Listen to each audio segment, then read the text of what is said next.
Assalamualaikum warahmatullahi wabarakatuh. Sobahul khair, kaifahalukum? Anak-anakku sekalian, semoga kita selalu dalam kesehatan, lindungan Allah Subhanahu wa taala. Amin ya rabbal alamin. Anak-anakku sekalian, pada pertemuan kali ini kita melanjutkan materi akidah. Dalam buku kita akan membahas tentang akhlakul madmumah, suatu perilaku yang harus ditinggalkan, yang harus dijauhi oleh kita semua ini, karena perilaku itu mengandung suatu kerusakan. Kalau kita lakukan, tidak hanya diri sendiri yang akan rusak, tapi juga orang lain, lingkungan yang juga rusak. Maka dari itu, jangan sekali-kali kita melakukan akhlakul madmumah. Pada bab akhlakul madmumah ada terdapat materi tentang syirik. Syirik itu artinya teman, dari kata syaraka, teman atau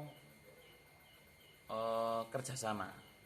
Maka dari itu, kalau di dalam ilmu akidah, syirik adalah menyekutukan Allah, menyamakan Allah kepada benda-benda selain Allah.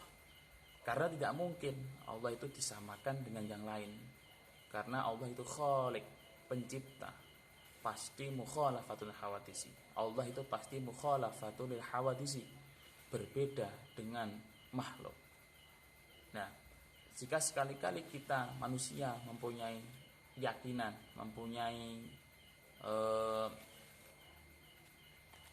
keinginan dalam hati, mempunyai pemahaman kalau Allah itu seperti ini, itu juga termasuk syirik. Jangan sampai kita lakukan, karena syirik itu termasuk dosa yang sangat besar. Allah tidak mau mengampuni dosa-dosa orang-orang yang syirik, berbuat syirik. Innallaha la yaghfiru ay yushraka bihi wa yaghfiru ma duna dzalik. Maka dari itu, jangan sekali-kali kita mempunyai sifat syirik, walaupun hanya untuk main-main, jangan sampai kita lakukan. Anak-anakku sekalian, ada sebuah cerita. Rasulullah Shallallahu Alaihi Wasallam pernah bersabda kepada para sahabat. Rasulullah bersabda, ada dua orang yang masuk surga karena lalat, dan ada orang yang masuk neraka karena lalat. Lantas para sahabat bertanya, kok bisa ya Rasul? Siapakah mereka itu? Kok lalat bisa menyebabkan orang masuk surga, bisa menyebabkan orang masuk neraka? Lantas Rasulullah menceritakan sedemikian ini. Dulu ada dua orang yang sedang berjalan, melakukan perjalanan yang sangat jauh. Kemudian mereka melewati jalan, melewati wilayah yang terdapat suatu berhala. Ketika melewati wilayah yang terdapat berhala itu, orang-orang yang menjaga berhala bertanya. Orang yang penjaga itu bertanya kepada orang yang pertama, wahai fulan, kamu mau kemana? Kok berani-berani lewat sini? Kalau kamu berani lewat sini, maka harus ada yang dikorbankan. Jangan asal lewat.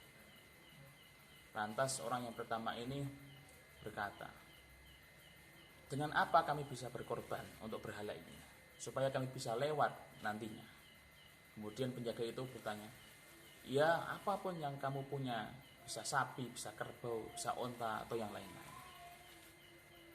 Kemudian orang pertama ini menjawab, wahai penjaga, saya nggak punya apa-apa, saya tidak bawa apa-apa, tidak punya yang akan dikorbankan. Ya udah, kemudian penjaga itu, ya sudah. Kemudian penjaga itu bertanya, berkorbanlah walaupun dengan sesuatu yang sangat kecil, semut misalnya, lalat misalnya. Ketika orang pertama ini melihat lalat, kemudian lalat ini diambil, kemudian dibunuh, dimatikan, dan dikorbankan kepada berhala ini. Dia berkorban, dia mempunyai keinginan berkorban, tapi untuk berhala ini, supaya dia bisa lewat. Kemudian seorang penjaga ini mengatakan, ya sudah, karena kamu sudah berkorban, maka kamu boleh lewat dengan sukarela. Tapi kalau orang yang gak mau berkorban untuk berhala ini, nanti saya akan penggal lehernya.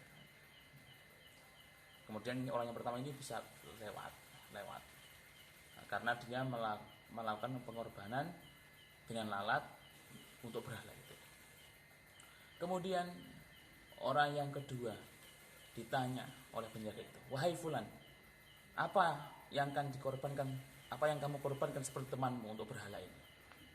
Kemudian orang yang kedua ini menjawab dengan tegas, wahai penjaga, tidak ada yang pantas aku korbankan untuk berhala ini, karena yang pantas aku korbankan adalah untuk Allah Subhanahu wa ta'ala. Saya tidak mau mengorbankan sesuatu hanya untuk berhala ini. Saya hanya akan berkorban kepada Allah Subhanahu wa ta'ala. Nah, walaupun dengan seekor lalat, walaupun dengan seekor semut, saya pun tak mau berkorban untuk berhala ini. Kemudian orang yang kedua ini, ya sudah, kalau kamu maunya begitu, sini kamu tak penggal lehernya. Tak penggal leher kamu. Akhirnya orang ini mati, dipenggal lehernya, dibunuh, kemudian mati. Wahai anakku sekalian, orang yang kedua ini walaupun dia akhirnya mati, tapi dia mati dalam keadaan iman kepada Allah Subhanahu wa ta'ala, mempunyai keimanan, i'tiqad yang kuat, tidak mau mengorbankan keimanannya walaupun hanya dengan seekor lalat. Walaupun dia mati dengan keadaan dipenggal, tapi dia masuk surga karena dia menolak mengorbankan walaupun dengan seekor lalat untuk berhala itu. Tidak seperti orang yang pertama tadi, walaupun dia selamat akhirnya bisa berjalan, tapi dia mati karena dia mengorbankan lalat untuk berhala itu. Nah, maka dari itu orang yang pertama ini sudah mati, kemudian diseksa oleh Allah Subhanahu wa ta'ala dan masuk neraka selamanya, karena dia mengorbankan imannya, mengorbankan keyakinannya walaupun hanya seekor lalat untuk berhala itu. Maka dari itu anak-anakku sekalian, jangan sampai kita meniru